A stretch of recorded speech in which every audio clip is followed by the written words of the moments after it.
Mapagpalang araw po sa ating lahat. Ako nga po pala si Anja Jan Agner at welcome po sa akin 365 Daily Devotion ni Pastor Russell Ocampo, Seminar Edition. At ngayong araw po ay September 18, 2025 at ang topic po natin ngayong araw ay Speaking in Tongues. Naniniwala ka ba sa Speaking in Tongues? And yung scripture po natin ngayong araw is Acts chapter 2 verse 4 to 12.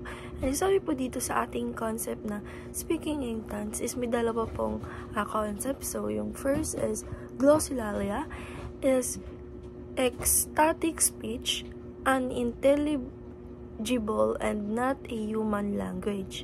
And number 2, xenolalia, however, is the miraculous ability to speak real human language unknown to the speaker as seen as Pentecost in Acts 2, where diverse nations heard the gospel in their own tongue.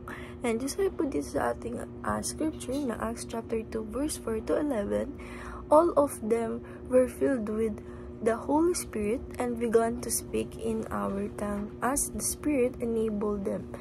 Now there were staying in Jerusalem God-fearing Jews from every nation under heaven. When they heard this sound, a crowd came together in bewilderment, because each one heard their own language being spoken. Utterly amazed, they asked, "Aren't all these who are?" And isabi po dito sa ating teaching number 1, speaking in tongues. First is an enabled human language. Sabi po dito na yung speaking in tongues is mas maganda po na kung gagamitin natin na pagdadasal sa ating Panginoong Diyos is human language para talaga, ayun, yung pinaka-maintindihan ng ating Panginoong Diyos pag tayo ay nagdarasal.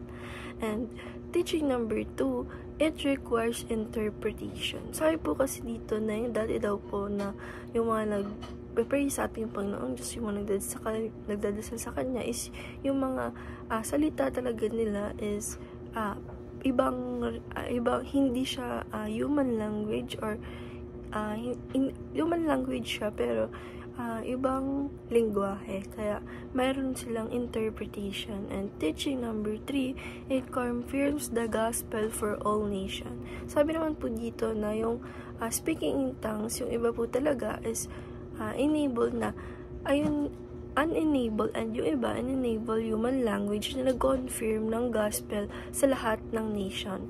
And application number 1, do not obsess over studying speaking in tongues. Sabi po dito, na-apply po natin sa sarili natin or sa life natin na wag tayo ma-obsess doon sa pag-aaral ng speaking in tongues dahil mas maganda pa rin na nasa sarili natin or human language yung pagdarasal natin. And application number 2, pray with your own language. Sabi po dito, na-apply po natin sa sarili natin or sa life natin, mas maganda pa rin talaga na nagdadasal tayo sa ating mga sari-sariling lingwahe. And application number 3, avoid mysticism and shamanism. Sabi po dito, na-apply po natin sa sarili natin na alasin po natin sa pagdarasal natin or sa life natin na nagpe-pray tayo sa ating Panginoong Diyos na nandun tayo sa part ng mysticism and shamanism. Mas maganda talaga na own language and human language yung pagdarasal natin sa ating Panginoong Diyos. And dahil lang po ngayong araw, maraming salamat. God bless.